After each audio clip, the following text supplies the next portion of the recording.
Here's what's crazy. Trump doesn't seem to be aging.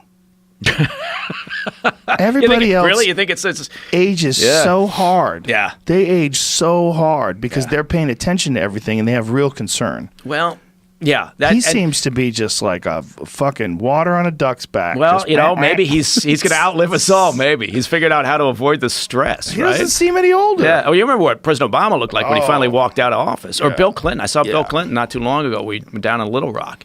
And you saw him? Yeah, he was at an event that we were. It was a relatively small dinner, and was he chasing pussy? Don't lie. Well, yeah. Don't lie. Yeah, I'm not saying he touched me inappropriately, but want to know where I got my burner phone. I would love to be a fly on the room, a fly on the wall in a room with that guy. But I will say this much about him: he was.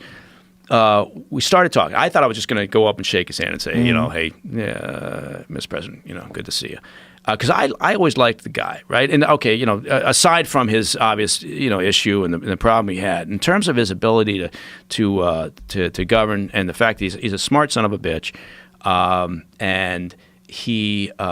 I just found him, capable of the job, right? Just like I did with President Bush, and there were good aspects of President Obama. I don't have a dog in the hunt, right? I mean, I'd rather see the results than the person. But anyway, talking to President Clinton, we started talking, and he immediately went to an old agency operation, an old thing that had happened during his time when he was president, to talk about it, right? And you could tell that he had retained a tremendous amount of information, right? And we were talking, and we ended up talking for 15 minutes or so, just kind of about this particular incident. And he was kind of curious, and he wanted to, recount kind of some of the thought process that they were, going through. And I found it really interesting in the sense that it was a surprisingly deep conversation, right? And he's curious, and I always thought that was the most important quality for anybody who gets in that job. They have to be curious, right? They have to be inquisitive.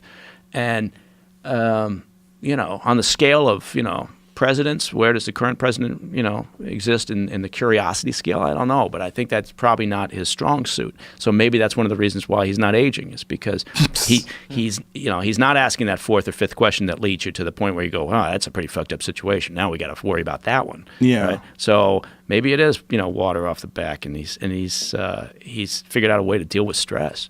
Well, on the plus side, he seems to be making business owners happy. It seems, at least ones that aren't affected by the sanctions against China, because there's like steel manufacturing and a lot of other companies that are very upset by. Yeah.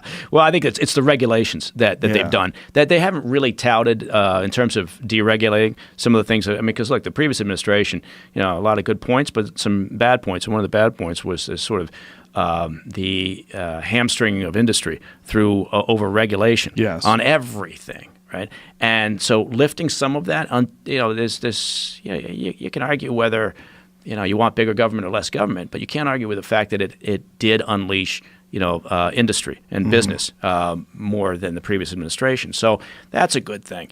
But look at all the other concerns. I mean, now we're talking about a global slowdown, right? Because China's numbers are looking soft, Germany's looking soft. What does that mean? Everybody's worried about Brexit. So there's a lot of things for people to be focused on, and I worry sometimes that all we do here in the States is kind of like chase the next shiny ball of tinfoil, because we're all a bunch of raccoons, right? And we have such a short attention span for everything.